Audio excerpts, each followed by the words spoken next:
Hello प्यारे बच्चों, कैसे हैं आप सब। आई होप कि आप सब बहुत बढ़िया हैं। आज हम करने वाले हैं लोक शिक्षण संचालन एनएएस का जो पेपर होना है आपका 12 नवंबर को प्रस्तावित है कक्षा 10 का, उसका प्रैक्टिस सेट 3 का सामाजिक विज्ञान का। इससे की पहले की वीडियो में मैंने आपको 1 से 35 तक के प्रश्नों को बताया है।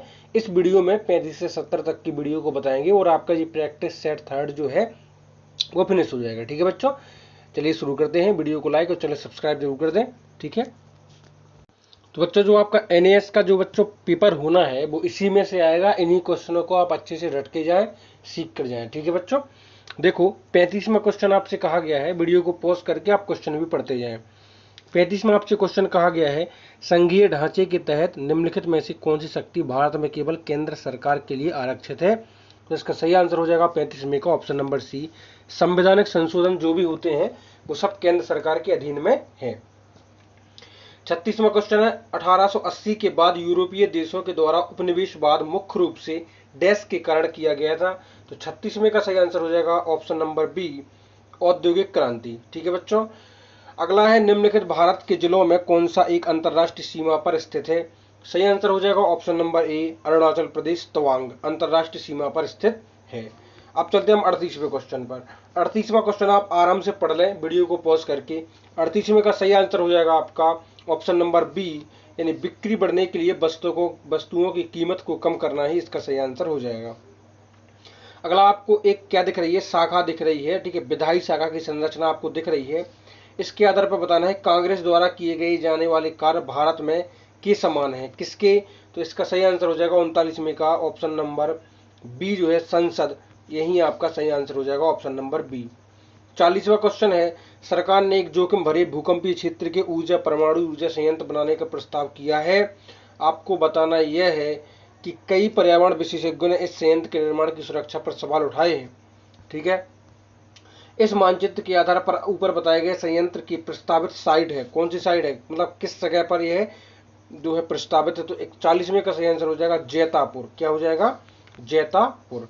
निम्नलिखित कथनों पर विचार करें। आपको 3 कथन दिए गए हैं, आपको बताना है कि कौन सा सही है। तो 41वें का ऑप्शन नंबर डी, तीनों कथन जो है बिल्कुल सही है, तो ऑप्शन नंबर डी सही हो जाएगा।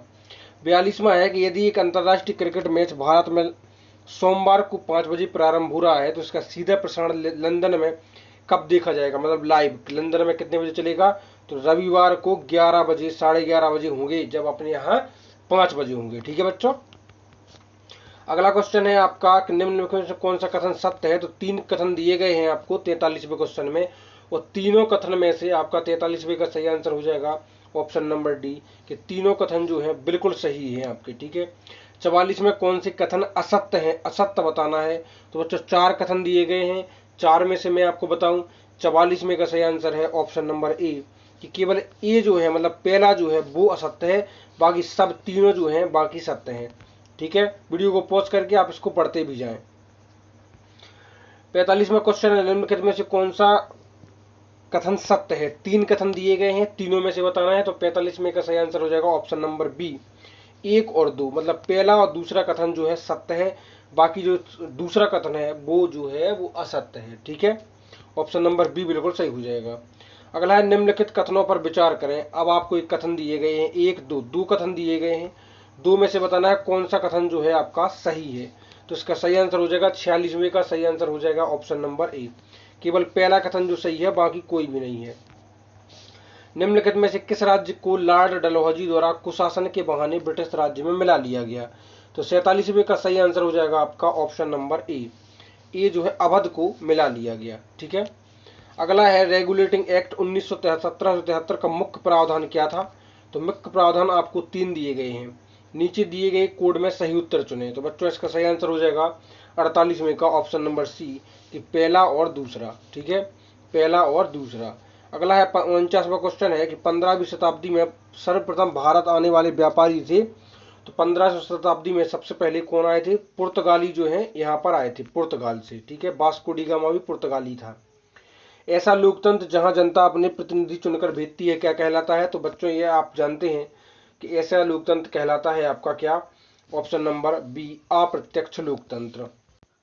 तो आपका हो जाएगा ऑप्शन नंबर बी, अगला क्वेश्चन है, ब्रिटिश शासनकाल में अवध क्षेत्र में मालवाड़ी व्यवस्था लागू की गई। यहाँ महाल का अर्थ क्या है? तो बच्चों यहाँ महालवाड़ी में महाल का अर्थ है आपका इनके का गांव। ठीक है बच्चों। अगला क्वेश्चन है 52वां, ब्रिटिश शासनकाल में भारतीय व्यापार पर निम्नलिखित में से कौन सा प्रभाव नहीं पड़ा था? 52 का सही आंसर हो जाएगा ऑप्शन नंबर डी, भारतीय वस्तुएं महंगी बिकने लगी। यह प्रभाव बिल्कुल नहीं पड़ा था। 53वां क्वेश्चन है, पुर्तगाली व्यापारियों ने काली मिर्च और मसालों के व्यापार पर एकाधिकार प्राप्त करने के लिए सबसे पहले कहां किस दुर्ग पर स्थापित किया? तो 53वें का सही आंसर हो जाएगा कोचीन, कोच्चि। ठीक है, केरल में है। कृषि में निम्नलिखित में से किसको शामिल किया जाता है? तो उपरोक्त सभी को। ऑप्शन नंबर 54 का डी हो जाएगा पशुपालन, वानिकी और खेती बाड़ी। तीनों को खेती किसानी यानी कृषि में सम्मिलित किया जाता है। किस आधार पर विभिन्न देशों को पिछड़े देश, विकासशील देश और विकसित देशों की वर्ग श्रेणी में रखा जाता है? 55 का हो जाएगा प्रति व्यक्ति आय। प्रति व्यक्ति आय के अनुसार ही किसी देश की जो है स्टेटस पता पड़ता है कि वो डेवलप्ड है, डेवलपिंग है या बैकवर्ड है। ठीक है। अगला है, रूपण कृषि एक कारखाने की इकाई की तरह है जिसमें विशिष्ट वैज्ञानिक विधियों, स्थानीय श्रम का उपयोग कर उत्पादों को विश्व बाजार में बेचा जाता है। इसके अंतर्गत उत्पादित की जाने वाली फसलें हैं।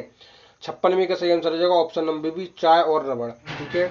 अगला क्वेश्चन है, निम्नलिखित में से कच्चे माल के लिए खनिजों पर निर्भर उद्योग नहीं है। तो इसका सही आंसर हो जाएगा 97 का सही आंसर हो जाएगा आपका ऑप्शन नंबर डी, सूती वस्त्र उद्योग जो है खनिजों पर निर्भर नहीं है, खेती पर निर्भर है। वर्तमान में आर्थिक नियोजन का कार्य किसके द्वारा किया जाता है? तो 98 का बी, नीति आयोग द्वारा ही कोई योजना निर्धारित की जाती है। ऑप्शन नंबर बी सही हो जाएगा। ब्रिटिश शासनकाल में भारत से निर्यात होने वाली प्रमुख वस्तुएं थी। तो भारत से निर्यात होने वाली वस्तुएं थी उपरोक्त सभी, यानी कपड़े, मसाले और कुटीर उद्योग, ये सभी जो है भारत से निर्यात होती थी बाहर। रामकृष्ण परमहंस से प्रभावित होकर 1857 में रामकृष्ण मिशन की स्थापना किसने की? बच्चों बहुत इंपोर्टेंट क्वेश्चन है, आपको पता होना चाहिए। स्वामी विवेकानंद ने रामकृष्ण मिशन की स्थापना की। सुभाष चंद्र बोस ने देश को स्वतंत्र करने के लिए रक्त की आखिरी बूंद बहा लेने की शपथ लेते हुए सेनापति की हैसियत से भारत की अस्थायी सरकारी का गठन कहाँ किया? इसका सही आंसर ऑप्शन नंबर सिंगापुर में किया। ठीक है। भारत की एकता एवं अखंडता को अक्षुण्ण बनाए रखने के लिए कौन सा सहायक तत्व नहीं है? इसका सही आंसर हो जाएगा 62 का ऑप्शन नंबर भाषावाद। ठीक है। अगला है, 6 से 14 वर्ष के सभी बच्चों के लिए निःशुल्क शिक्षा अनिवार्य किया गया है किसके तहत? तो 63 का सही आंसर हो जाएगा 86वां संविधान संशोधन के तहत राइट टू एजुकेशन बनाया गया। ठीक है, सभी को शिक्षा का अधिकार है निःशुल्क। भारत में नौसेना के संगठन को 3 क्षेत्रीय कमानों में विभक्त किया गया है। इनमें से पूर्वी कमान का मुख्यालय कहाँ स्थित है? 64 का सही आंसर हो जाएगा ऑप्शन नंबर सी, विशाखापट्टनम। अगला है, नागरिक विद्रोहों में सबसे महत्वपूर्ण विद्रोह कौन सा था जिसका उल्लेख बंकिम चंद्र चट्टोपाध्याय ने अपनी पुस्तक आनंद मठ में भी किया? तो 65 का सही आंसर हो जाएगा ऑप्शन नंबर डी, सन्यासी विद्रोह। अगला है, भारत की विदेश नीति का प्रमुख सिद्धांत है। तो बच्चों भारत की विदेश नीति का प्रमुख सिद्धांत उपरोक्त सभी, गुटनिरपेक्षता, निःशक्तिकरण का समर्थन और साम्राज्यवाद का विरोध, ये तीनों जो है इसके सिद्धांत हैं। 67 का क्वेश्चन हो जाएगा, संयुक्त राष्ट्र संघ का महत्वपूर्ण अंग नहीं है। तो बच्चों यूएनओ का महत्वपूर्ण जो है अंग नहीं है, कौन सा? अंतरराष्ट्रीय श्रम संगठन जो है इसका महत्वपूर्ण अंग नहीं है। 68 का सही आंसर हो जाएगा ऑप्शन नंबर सी, ऐसा भूभाग जो चारों ओर से जल से घिरा हो क्या कहलाता है? तो वो कहलाता है द्वीप। ठीक है बच्चों। अगला है, संसार के मीठे पानी की 90% भंडार बर्फ के रूप में संचित है कहाँ पे? ऑप्शन नंबर बी, अंटार्कटिका में, याद रखना अंटार्कटिका। अगला है, लास्ट क्वेश्चन है कि मानव अधिकार के अंतर्गत निम्नलिखित में से किस अधिकार का समावेश नहीं है? तो 70 का सही आंसर हो जाएगा ऑप्शन नंबर डी, प्रशासनिक अधिकार का। आई होप कि आपको क्लियर हो चुका होगा। वीडियो को लाइक और चैनल सब्सक्राइब जरूर कर दें मित्रों। मिलते हैं नेक्स्ट वीडियो में जल्दी। Take care.